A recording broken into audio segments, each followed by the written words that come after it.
You gave an app permission to use your mic once, maybe 2 years ago, and it's actually still listening. Not in a dramatic spy movie kind of way, but just quietly, in the background, waiting for a moment you never even think about. And here's the thing, you probably said yes without even reading the pop-up. Because we all do. That little box appears, you tap allow, and you move on with your day. But what actually just happened? Well, that's exactly what this explainer is all about. We're going to break down the invisible systems operating on your device right this very second. Section 1, the Permission Security Desk. Pick up your phone right now. Doesn't matter if it's Android or iPhone. You have apps on that phone. Probably dozens of them. And each one of them at some point asked you for something. Your location, your camera, your contacts, your calendar.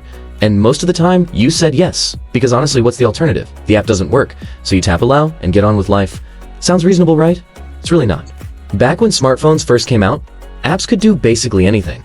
Early Android apps, literally no real restrictions. They could read your texts, grab your location, look through your photos, all without asking. You had absolutely no idea. No pop-up, no warning, nothing. It was kind of wild, actually. iOS wasn't much better in the beginning. The walls between apps and your private data were thin, very thin. But then, slowly, both systems started building something. A permission layer. Think of it as a gate between what apps want and what they can actually touch. That's the system we live inside today. Think of your phone as a giant building. Your photos, your microphone, your GPS, those are private rooms inside that building. An app is like a visitor, and the permission system, that's the security desk at the front. When an app wants access to one of those rooms, it has to ask. It sends a request, a pop-up appears, and you decide. Android and iOS handle this slightly differently, but the core idea is exactly the same. Apps should only get access to what they genuinely need. At least, that's the theory anyway. But here's the catch. The problem isn't the permission system itself. The system is actually pretty well designed. The problem is us, and well, the apps. Because here's something most people don't realize. There is literally no rule that says an app actually needs the permissions it asks for. None. Zero. An app can ask for your microphone even if it never uses audio. It can request your precise GPS location when it really only needs to know roughly what city you're in. It's kind of like a plumber coming to fix your sink and asking for a key to your entire house. You might hand it over just to get the job done, but did they actually need it? Section 2, Anatomy of Permission Creep. This is called permission creep, and it is absolutely everywhere. Free apps are especially bad for this. You see, the business model of a free app is usually your data. So, the more permissions they have, the more data they can collect, and the more valuable that data becomes. Your location history tells advertisers where you shop, where you sleep, where you worship, and where you go for healthcare. Your contacts list tells them all about your social network, even if those people never downloaded the app themselves. Your photo library, even just the hidden metadata attached to each image, can reveal a timeline of your entire life. And you handed all of that over, voluntarily, just by tapping allow on a pop-up that appeared once, at a super inconvenient moment, while you were just trying to do something else. But honestly, that's not even the main problem here. The bigger issue is the permissions you never consciously gave. On Android especially, certain permissions are granted completely automatically. They're called normal permissions, things like accessing your internet connection, knowing your network state, keeping the screen on. There's no pop-up, no choice, the app just gets them. And then there are things apps can infer without any direct permission at all. Your motion sensors, the accelerometer, the gyroscope. They don't require permission on most systems. Apps can just read them freely. And get this. From that data, researchers have actually demonstrated they can figure out what you're typing. Not what you say out loud, but what you type just from the way your phone vibrates in your hand.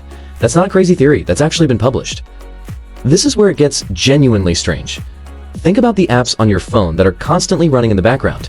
Music apps, email, fitness trackers, news feeds. Each one of those can be quietly collecting data. And it's not always because they're evil. Sometimes it's just because the SDK, the toolkit the developer used to build the app, phones home with analytics. The developer probably didn't even think about it. The data collection is just baked right into the building blocks. So your information is floating through this silent chain, from the app to the SDK to a data broker, and finally to an advertiser. By the end of that chain, nobody has done anything technically illegal, but your data is somewhere you never imagined it'd be. Section 3, Apple versus Android. Now, Android versus iOS. This actually really matters. iOS has historically been much more restrictive. Apple built a system where apps are sandboxed, they're kind of walled off from each other and from the system itself. Getting into the App Store requires a strict review, and permissions are more rigidly enforced. Android, on the other hand, is more open. That openness is genuinely useful. It's why Android phones can do more, why they're more customizable, and why developers have way more freedom. But that openness definitely has a cost. Historically, Android has been the bigger target. We're talking more permission abuse and more malicious apps slipping through. Now, Google has tightened things up significantly in recent years with things like runtime permissions, scope storage, and permission auto-resets for apps you haven't used in a while. So the gap is definitely narrowed. but the fundamental trade-off is still there. Openness versus control. Neither system is totally perfect. So here's the part where most explainers tell you to just be more careful about what you approve. And that's true, you absolutely should, but I want to be completely honest with you. Even doing everything right doesn't fully protect you. You can deny a permission and an app might still infer the same information through a side channel. You can delete an app, but the data it already collected, yeah, that's already gone. It's already somewhere else, already being processed. Permissions control access going forward. They do not erase what's already been taken. That's a frustrating reality that literally nobody in the permission pop-up ever mentions. Section 4. Revoking your data access. So what can you actually do? Go into your phone settings right now. Not later, now. If you're on an iPhone, go to Settings, then Privacy and Security.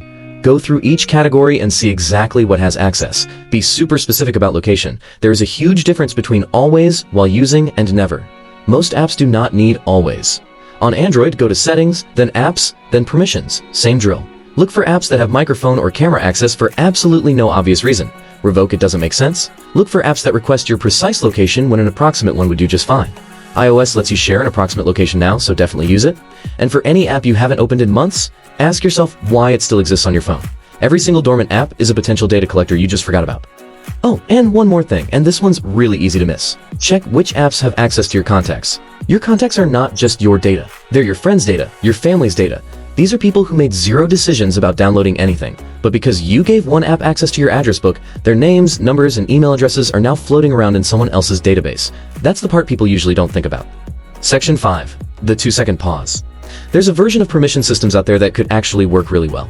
We're talking granular controls, real transparency, plain language explanations, and time-limited access. And honestly, some of this is coming. Android and iOS keep improving, and regulators are paying a lot more attention. There are genuine efforts being made here. But the economic incentives, the whole architecture of free apps funded by data, those haven't changed one bit. The permission pop-up is a compromise. It gives you the feeling of control. But whether it gives you the reality of control, well, that's a completely different question. So the next time you download something and a little box appears asking for access to your phone, pause, just for 2 seconds. Ask yourself, does a flashlight app actually need my location? Because that one tap is the only moment you have any say at all. Everything after that happens entirely without you.